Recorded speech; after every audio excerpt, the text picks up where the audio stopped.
ಏನು ಮೂಡಾದ 50-50 ಅನುಪಾತದ ಆದೇಶವನ್ನು ರದ್ದು ಮಾಡಿದ್ದೀನಿ ಅಂತ ಹೇಳಿರುವಂಥ ಆದೇಶದ ಪ್ರತಿ ಮತ್ತು ಅದಕ್ಕೆ ಸಂಬಂಧಪಟ್ಟಂಗೆ ಸನ್ಮಾನ್ಯ ನಗರಾಭಿವೃದ್ಧಿ ಸಚಿವರು ನಮ್ಮವರೇ ಆದಂಥ ಯತೀಂದ್ರ ಸಿದ್ದರಾಮಯ್ಯನವರ ಹೇಳಿಕೆಯನ್ನು ಒಂದಷ್ಟು ಸ್ಪಷ್ಟೀಕರಣ ಬಯಸಿ ಇವತ್ತು ಈ ಪತ್ರಿಕಾಗೋಷ್ಠಿಯನ್ನು ನಡೆಸ್ತಾ ಇದ್ದೀನಿ.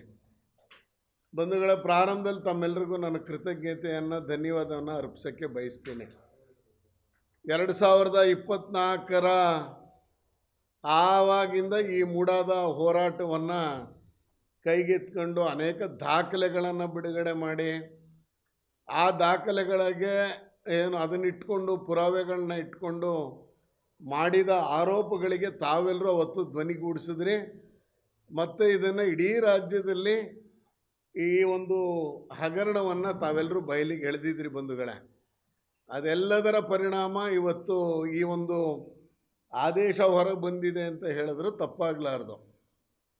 ಯಾವತ್ತು ನಮ್ಮ ಪತ್ರಿಕಾಗೋಷ್ಠಿಯನ್ನು ನಾವು ಬಿಡುಗಡೆ ಮಾಡಿರೋದ ದಾಖಲೆಯನ್ನು ಯಾವತ್ತೂ ಅದನ್ನು ಕ್ವಶನ್ ಮಾಡ್ದೇನೆ, ಅನುಮಾನಾಸ್ಪದವಾಗಿ ನೋಡ್ದೇನೆ ಒಬ್ಬ ಶಾಸಕ ಮಾಡಿದ್ದಾನೆ ಅನ್ನೋದನ್ನು ಗಟ್ಟಿ ಧ್ವನಿಯಾಗಿ ನಿಂತು ನನ್ನನ್ನು ಬೆಂಬಲಿಸಿದ ತಮ್ಮೆಲ್ಲರಿಗೂ ಮತ್ತೊಮ್ಮೆ ಹೃದಯಪೂರ್ವಕ ಧನ್ಯವಾದಗಳನ್ನು ಈ ಸಂದರ್ಭದಲ್ಲಿ ಅರ್ಪಿಸೋಕ್ಕೆ ಬಯಸ್ತೀನಿ ಬಂಧುಗಳೇ. ತಮ್ಮೆಲ್ಲರಿಗೂ ಗೊತ್ತಿದೆ 2024ರಿಂದ ಈ ಹೋರಾಟದ ಒಂದು ಮಜಲು ತಮ್ಮೆಲ್ಲರಿಗೂ ನೆನಪಿದೆ. ಮೊನ್ನೆ ಸನ್ಮಾನ್ಯ ನಮ್ಮ ನಗರಾಭಿವೃದ್ಧಿ ಸಚಿವರು ಒಂದು ಪತ್ರಿಕಾ ಹೇಳಿಕೆಯನ್ನು ಮತ್ತು ಆದೇಶದ ಪ್ರತಿಯನ್ನು ಹೊರಡಿಸಿದ್ದಾರೆ. ಆ ಆದೇಶವನ್ನು ನಾನು ಸ್ವಾಗತ ಮಾಡ್ತೀನಿ. ಮೊನ್ನೆ ಮಾಡಿರುವಂಥ ಆದೇಶವನ್ನು ನಾನು ಸ್ವಾಗತವನ್ನು ಪ್ರಾರಂಭದಲ್ಲೇ ಮಾಡಲಿಕ್ಕೆ ಬಯಸ್ತೇನೆ. ಆದರೆ ಅದರಲ್ಲಿ 1110 ಸೈಟ್ಗಳು, ಸುಮಾರು 2000ದಷ್ಟು 2000 ಕೋಟಿಯಷ್ಟು ಹಣವನ್ನು, ಅದರ ಮೌಲ್ಯವನ್ನು ವಶಪಡಿಸ್ಕೊಳ್ಳೋದಕ್ಕೆ ಮೂಡಾದಲ್ಲಿ ಮಾಡಿದ್ದಾರೆ ಅನ್ನುವಂಥ ಸ್ಟೇಟ್ಮೆಂಟು. ಅದರ ಜೊತೆಗೆ ಮಾರ್ಚ್ 14, 2023ರಿಂದ ಈಚೆಗೆ ಆಗಿರುವಂಥ ಎಲ್ಲ ಪ್ರಕ್ರಿಯೆಯನ್ನು ರದ್ದು ಮಾಡ್ತಾ ಇದ್ದೀನಿ ಎನ್ನುವಂಥದ್ದನ್ನು ಹೇಳಿದ್ದಾರೆ. ನಮ್ಮ ಮೂಲಭೂತ ಪ್ರಶ್ನೆ ಇರುವಂಥದ್ದು, ನೀವು ಆದೇಶವನ್ನು ಹೊರಡಿಸಿದ್ದೀರಿ, ಏನಂತ ಆದೇಶವನ್ನು ಹೊರಡಿಸಿದಿರಿ ಅಂತಂದರೆ 19ನೇ ತಾರೀಕಿನ ತಮ್ಮೆಲ್ಲರಿಗೂ ಈ ಕಾಪಿ ಈಗಾಗಲೇ ಸಿಕ್ಕಿದೆ ಬಂಧುಗಳ. 19/8/2026 ಆದೇಶದಲ್ಲಿ ಸರ್ಕಾರದ ಪತ್ರ ಸಂಖ್ಯೆ ಅಂತೆಲ್ಲ ಹಾಕಿ 14/3/2023 ನಿರ್ದೇಶನವನ್ನು ಉಲ್ಲಂಘಿಸಿ ಬದಲಿ ನಿವೇಶನಗಳನ್ನು ಹಂಚಿಕೆ ಮಾಡಿರುವ ಎಲ್ಲ ಹಂಚಿಕೆ ಆದೇಶಗಳನ್ನು ರದ್ದುಪಡಿಸುವುದು ಅನ್ನೋದು ಅವರ ಆದೇಶದ ಪ್ರತಿ ಕರ್ನಾಟಕ ಸರ್ಕಾರದ ಇರೋದು. 14/3 ಅಂತ ಹೇಳಿದ್ದಾರೆ. 14/3 ನಿರ್ದೇಶನ ಅಂತ. ಏನದು 14/3 ನಿರ್ದೇಶನ?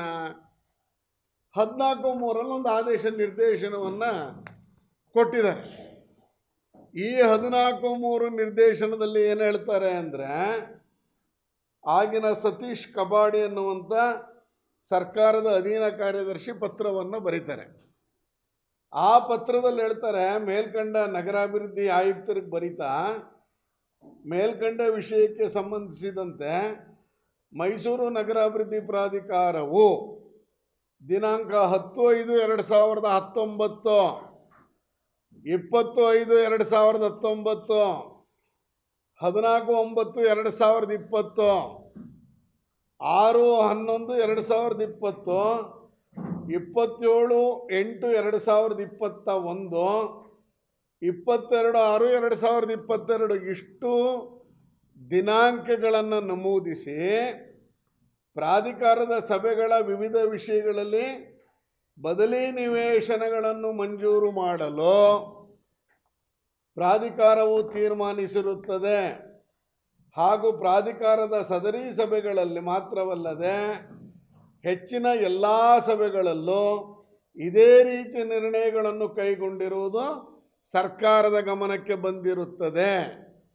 ಅದನ್ನು ಮುಂದುವರಿತಾ ಅವರು ಹೇಳ್ತಾರೆ, ನೀವು ಮೇಲ್ಕಂಡ ನಿಯಮ ಅವಕಾಶಗಳನ್ನು ಉಲ್ಲಂಘಿಸಿ ಬದಲಿ ನಿವೇಶನ ಮಂಜೂರು ಮಾಡುವ ಬಗ್ಗೆ ಕ್ರಮ ವಹಿಸಿರುವುದು ಕಂಡು ಬಂದಿರುತ್ತದೆ ಅಂತ ಹೇಳ್ತಾ ಇದರಲ್ಲಿ ಇನ್ನೊಂದು ಹೇಳ್ತಾರೆ, ನೀವು ಏನೂ ಬೇರೆ ವಿಷಯ ಮಾಡಿಲ್ಲ, ಬೆಲೆ ಬಾಳುವ ಆಸ್ತಿಗಳನ್ನು ಹಂಚಿಕೆ ಮಾಡುತ್ತಿರುವುದು ಮತ್ತು 50-50 ಅನುಪಾತವನ್ನು ಅನುಸರಿಸುವುದು ಕಂಡು ಬಂದಿದ್ದು, ಯಾವ ನಿಯಮಗಳಡಿ ಕ್ರಮ ಕೈಗೊಳ್ಳಲಾಗಿದೆ ಎಂಬ ವಿವರಗಳನ್ನು ಟಿಪ್ಪಣಿಗಳಲ್ಲಿ ಉಲ್ಲೇಖಿಸಿಲ್ಲ.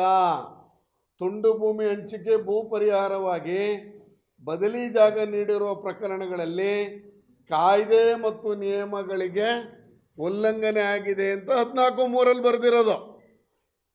ಆದರೆ ಸನ್ಮಾನ್ಯ ಸಚಿವರು ಏನು ಹೇಳ್ತಿದ್ದಾರೆ, 14(3) ಈಚೆಗೆ ಅಂತ ಹೇಳಿದ್ದಾರೆ. 14(3) ಆಗಿರುವಂಥ 1110 ಸೈಟ್ಗಳು ಅಂತ ಹೇಳಿದ್ದಾರೆ. 14(3) ನಿರ್ದೇಶನ ಹೇಳೋದು ಎಲ್ಲ ಪ್ರಾಧಿಕಾರದ 2019 ಆಗಿರುವಂಥ ಎಲ್ಲ ನಿರ್ಣಯವನ್ನು ರದ್ದು ಮಾಡಬೇಕು ಅಂತ ಹೇಳಿದ್ದಾರೆ.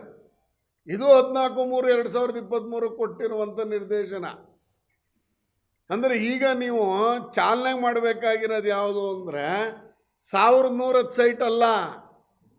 ನಾವು ಅವತ್ತಿಂದ ಹೇಳ್ತಾ ಇದ್ದೀವಿ, 4500 ಸೈಟ್ಗಳು ಮಾರಾಟ ಆಗೋಗಿದೆ, ವಿಲೇವಾರಿ ಆಗಿದೆ, ಬದಲಿ ನಿವೇಶನ ಆಗಿದೆ, 50-50 ಅನುಪಾತದಲ್ಲಿ ಕೊಟ್ಟಿದ್ದೀರಿ.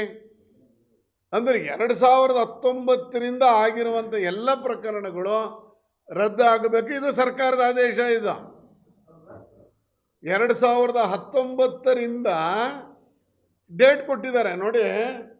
10/5/2019 ಒಂದು ಮೀಟಿಂಗ್ ಮಾಡ್ತಾರೆ, 20/5/2019 ಮೀಟಿಂಗ್ ಮಾಡ್ತಾರೆ. 10 ದಿವಸ ಗ್ಯಾಪ್ದಲ್ಲಿ 2 ಮೀಟಿಂಗ್ ನಡೆದಿದೆ ಅಂತ ಸರ್ಕಾರದ ಆದೇಶ ಬಂದಿದೆ. ಅಂದರೆ ಇದರಲ್ಲಿ ಏನು ಯತೀಂದ್ರ ಸಿದ್ದರಾಮಯ್ಯನವರು ಮೊನ್ನೆ ಹೇಳಿದಂಥ ಮಾಧ್ಯಮಗಳಿಗೆ ಬಿಡುಗಡೆ ಮಾಡಿರುವಂಥ ಹೇಳಿಕೆಯನ್ನು ಕ್ವಶನ್ ಮಾಡ್ತಾ ಇದ್ದೀನಿ ನಾನು. ಎಲ್ಲಿದೆ 14/3/2023 ನಂತರ 1110 ಸೈಟು? ಆಯ್ತು, ಆ 1110 ಸೈಟಿನ ಯಾಕೆ ಬಿಡುಗಡೆ ಮಾಡಿಲ್ಲ ಹಂಗಾರೆ ಇವತ್ತಿನವ್ರಿಗೆ? ಯಾಕೆ ಅದು ಯಾವ್ಯಾವುದು ಅಂತ ಹೇಳಿಲ್ಲ? ಇವತ್ತು ಯಾವುದೋ ಪೇಪರಲ್ಲಿ ನೋಡಿದೆ, ಬೆಳಗಿನ ಪೇಪರಲ್ಲಿ ನಗರದ ನಮ್ಮದು MDA ಆಯುಕ್ತರು ಹೇಳಿದ್ದಾರೆ ಕಟ್ಟುನಿಟ್ಟಿನ ಆದೇಶ. ಏನು ಕಟ್ಟುನಿಟ್ಟಿನ ಮಾಡುತ್ತೀರಿ? ನಿಮಗೆ ಯಾವ ಸೈಟು ಅಂತಲೇ ಬಂದಿಲ್ವಲ್ಲ, ಈಗ ಹೆಂಗೆ ನೀವು ಕಟ್ಟುನಿಟ್ಟಿನ ಆದೇಶವನ್ನು ಕೊಟ್ಬಿಟ್ಟಿದ್ದೀರಾ ಹಂಗಾರೆ ಈಗಲೇ? ಅಂದರೆ ನೀವು ಈ 1110 ಸೈಟ್ಗಳನ್ನು ಯಾಕೆ ಬಿಡುಗಡೆ ಮಾಡೋದಕ್ಕೆ 4 ದಿವಸ ತಗೊಂಡಿದ್ದೀರಿ? ಇದರಲ್ಲಿ ಏನು ವ್ಯವಹಾರ ನಡೆದಿದೆಯಾ? 1110 ಸೈಟ್ ಯಾಕೆ ಹಂಗೆ ಈಚೆ ಬಿಡಲಿಲ್ಲ? ಇದು ಮೊದಲನೇದು.